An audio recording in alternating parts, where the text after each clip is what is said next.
Olá pessoal, tudo bem? Então vamos dar início à nossa disciplina de Biologia Geral, aqui no curso de Ciências da Natureza. Já me apresentei para vocês no vídeo de apresentação, né? Meu nome é Benedito Gledson de Araújo de Oliveira. Então vamos dar início. Para entender a biologia como um todo, nós precisamos compreender os chamados níveis de organização dos seres vivos, ok? Os níveis de organização dos seres vivos, eu costumo dizer para os meus alunos que é como se fosse uma timeline da biologia. A gente pode entender todos os passos de organização dos seres vivos, desde o seu nível atômico, né? A gente sabe que toda a matéria é formada por átomos, esses átomos formam moléculas, sendo elas orgânicas ou inorgânicas. Essas moléculas elas se reúnem para formar orgânulos, esses orgânulos formam células, células formam tecidos, tecidos órgãos, órgãos sistemas, até chegar em um organismo vivo, ok? Esse organismo vivo ele vai estar inserido dentro de uma espécie vai gerar um conjunto de populações, populações se reúnem formando uma comunidade ou a parte biótica de um lugar, a parte viva de um lugar. Essa comunidade vai interagir com os elementos físico-químicos de uma região, precipitação, temperatura, disponibilidade de água, luminosidade, certo? Esses fatores são os fatores abióticos e reunidos com a comunidade vão formar um ecossistema. E a união de todos os ecossistemas nós vamos chegar aqui na nossa biosfera. Esses slides posteriores eu coloquei alguns conceitos sobre o que falamos no slide anterior. Conceito de átomos, moléculas, organelas, certo? Células e outros mais. A gente não vai ler todos, porque vocês terão a oportunidade aí, com mais tranquilidade, para estarem visualizando no vídeo que nós estamos apresentando agora. Bom, mas as organelas, formadas por átomos e moléculas, elas vão constituir a célula viva. Vamos lembrar de uma coisa: célula é a menor parte viva de um organismo. Se é a menor parte viva de um organismo, a célula com certeza ela vai ter um ciclo de vida. Então, se ela tem um ciclo de vida, ela nasce, cresce, se alimenta, envelhece, reproduz, né? Chega o processo de maturação, reproduz, envelhece e morre. Nesse processo, ela tem as suas funções vitais. Para executar essas funções vitais, como digerir, excretar, respirar e etc., ela vai precisar de órgãos, certo? E para organizar e executar essas funções vitais, certo? Essa célula, inicialmente, ela é conhecida lá na embriologia como uma célula indiferenciada. Essas células indiferenciadas, elas passam por um processo de especialização e elas se reúnem para formar os tecidos. Os tecidos, da mesma forma, se reúnem para formar órgãos, sistemas, como a gente já falou, até chegar em organismo. Aqui os conceitos também de população, comunidade, ecossistema, até chegarmos na biosfera. Ok? Seguindo então. O primeiro assunto que nós encontramos na nossa unidade 1, que compreende, na verdade, a unidade 1, é a citologia, certo? A citologia, ela é a parte da biologia que se destina ao estudo das células, tá certo? E numa classificação bem abrangente, nós encontramos dois tipos de células, certo? Nós encontramos as células procariontes, né? As células procariontes, elas são um tipo de célula que não contém membrana nuclear, tá certo? O conteúdo nuclear dela está disperso no citoplasma, tá ok? Então, por isso o nome procarionte. Lembramos que membrana nuclear vem do termo carioteca. Então, as células que não têm membrana nuclear ou não têm carioteca, elas são procarionte, ou seja, existem antes de surgir a carioteca. Beleza? E nós encontramos também as células eucariontes, que nós temos dois tipos. Nós temos a célula eucarionte animal, tá certo? É uma célula heterótrofa, que ela precisa adquirir o seu alimento, ela não a produz, certo? Além dela, nós encontramos também a célula eucarionte vegetal. Célula eucarionte vegetal é uma célula autótrofa. Essa sim produz o seu próprio alimento, principalmente através desta organela aqui, cloroplasto. Nós vamos ver com detalhes nos slides posteriores. Beleza? Então, as células eucariontes, elas contêm o DNA contido em compartimento separado, o núcleo. E esse núcleo está sendo delimitado por uma membrana de dupla camada. Essa membrana, como a gente já falou, é a carioteca, ou membrana nuclear. A compartimentalização morfofisiológica do citoplasma são representadas pelas organelas celulares. Então, nós temos já, ainda na célula eucarionte, algumas organelas presentes no citoplasma também, que são as mitocôndrias, retículo endoplasmático, aparelho de Golgi, citoesqueleto e o núcleo, entre outros, que a gente também vai ver posteriormente. Tá certo? Então, um exemplozinho de uma célula viva aqui, no caso, uma célula do intestino, né? Nós vemos algumas estruturazinhas que a gente vai explicar também posteriormente. Vamos ver aqui os constitutivos básicos de toda célula. Bom, toda célula ela tem que ter, há algumas exceções, tá ok? Mas toda célula tem que ter as partes básicas: membrana plasmática, citoplasma e núcleo. Professor, por que exceção? Nós temos, por exemplo, a hemácia, a célula sanguínea humana, né, a célula vermelha do sangue, que ela não possui núcleo. Por isso a hemácia ela não pode se dividir. Ela é produzida através da medula óssea, tá certo? Então, ela não possui núcleo. Então, faz parte de uma das exceções a essa regra aqui, tá ok? Seguindo, membrana plasmática. Vamos entender um pouquinho qual é o conceito de membrana plasmática. Bom, a membrana plasmática é uma membrana muito fina, bem fina, porosa também. Por ser porosa, ela permite uma permeabilidade seletiva, tá certo? Do meio extracelular para o meio intracelular. E ela, além disso, tem a função também de proteção da célula, tá ok? A sua composição química ela é lipoproteica, ou seja, constituída de lipídios e proteínas. E dentre suas propriedades, ela possui elasticidade e também capacidade de regeneração.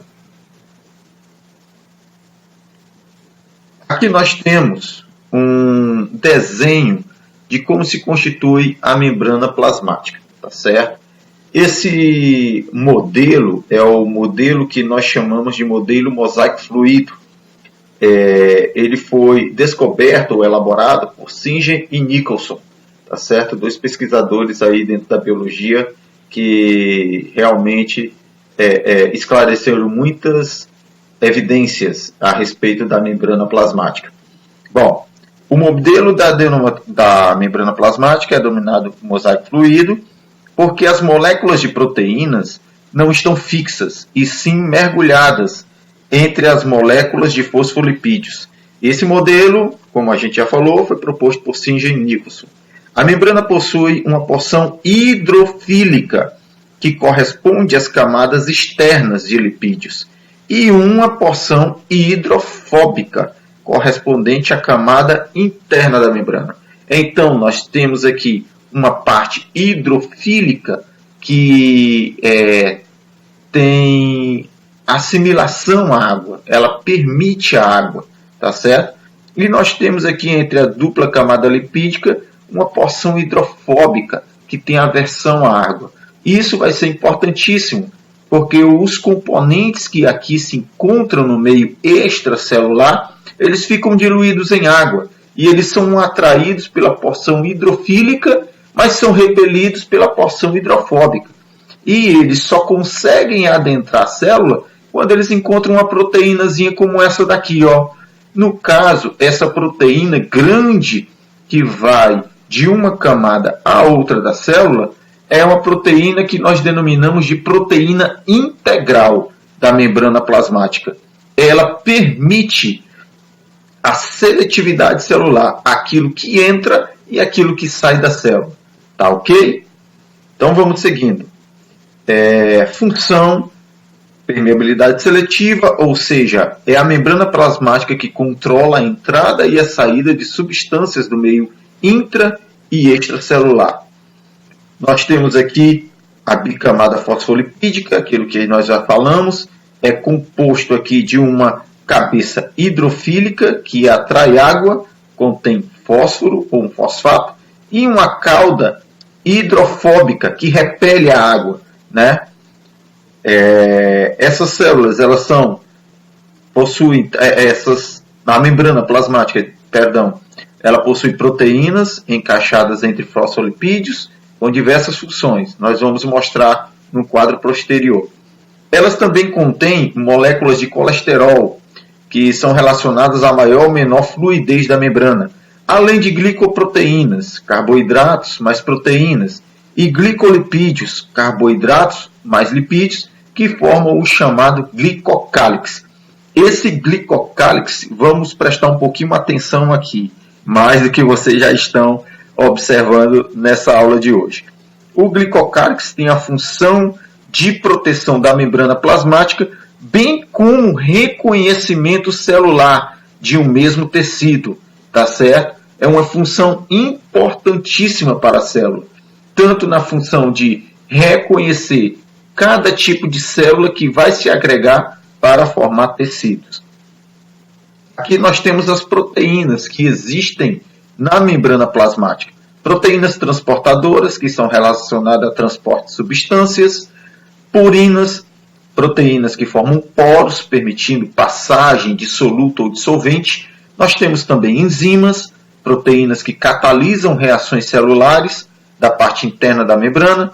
Nós temos os receptores, que são substâncias provenientes do meio externo, que se ligam a receptores numa reação específica, e glicoproteínas, glicolipídios, que funcionam no sistema de reconhecimento celular, como nós já falamos. Tá ok? Bom, a membrana também ela possui as suas especializações. As especializações da membrana, elas são muito importantes porque a partir do tipo de célula que vai existir, existe uma especialização da membrana para que a atividade celular ela seja executada com uma eficácia satisfatória. Então, a primeira especialização celular da membrana que nós encontramos são as microvilosidades.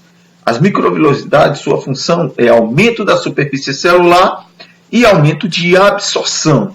Está bem presente nas células do epitélio intestinal, tá certo? As microvilosidades, elas funcionam para aumentar a área de contato da membrana plasmática com o alimento, né? Da área de contato celular com o alimento que vai passando. E aumenta, assim, a superfície de absorção intestinal.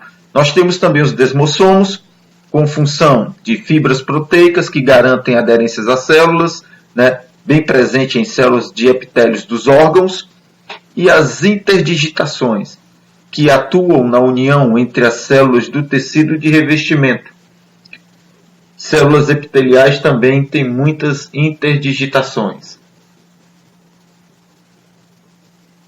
Aqui nós temos os exemplos nas figuras, microvilosidades, desmossomos, aqui fixando uma célula a outra, as interdigitações, né?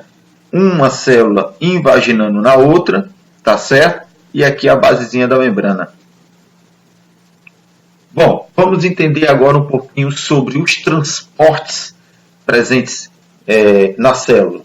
O que a célula realiza de transporte? Nós temos basicamente dois tipos de transporte, mas nós temos também os transportes em bloco.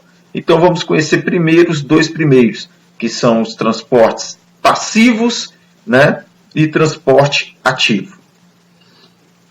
Primeiro transporte passivo que nós encontramos é a difusão simples. A difusão simples, ela consiste na passagem de soluto da área menos concentrada para a área mais concentrada, tá ok? Levando a chamada isotonia, quando você tem a concentração agora equilibrada. Então, a difusão simples é a passagem de soluto. Em toda solução nós temos soluto e solvente. Quando você passa soluto por uma membrana semipermeável aqui, simbolizando a membrana plasmática, nós temos a difusão simples. Difusão facilitada é quando você tem alguma proteína que está carreando esse soluto, ajudando no processo. Aqui ainda não há gasto de energia, tá ok? Mas está facilitando esse processo de transporte de soluto. Então aqui nós temos a difusão facilitada. A osmose já é o inverso. É a passagem de solvente, tá certo? Do meio hipotônico para o meio hipertônico. Quando o solvente é transportado, então aqui nós temos o processo da osmose, tá certo? Bem, pessoal, todos esses transportes, eles ocorrem sem gasto energético, tá ok? Por isso que o transporte é passivo, tá certo? Sem gasto de ATP, adenosina trifosfática. Vamos seguir. Aqui nós temos uns exemplozinhos de osmose, tá certo?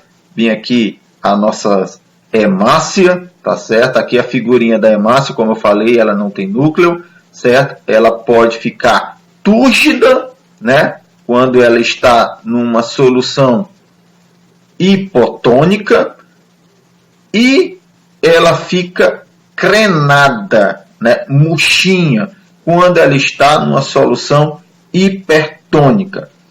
Bom, esse foi um exemplo de célula animal, né? A hemácia.